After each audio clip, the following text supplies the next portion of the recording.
how to update Bluetooth driver on Windows 11. Hey guys, welcome back to this YouTube channel.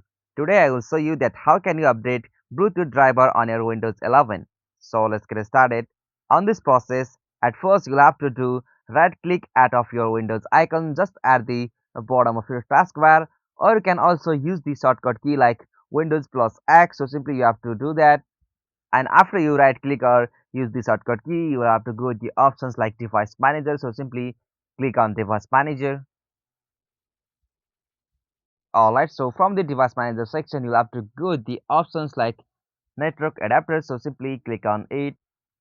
Alright, so from the network adapter you'll have to select for the Bluetooth, and now from your double tap or double click to open it, and from your click on driver.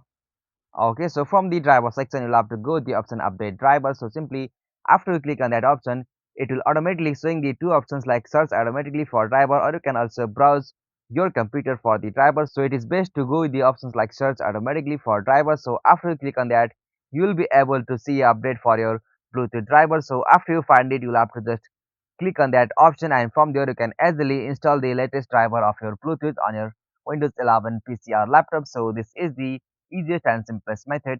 Hope you found this video helpful to you, and please don't forget to subscribe our YouTube channel for more quick and short tutorial like this. Thank you for watching this video. Have a nice day.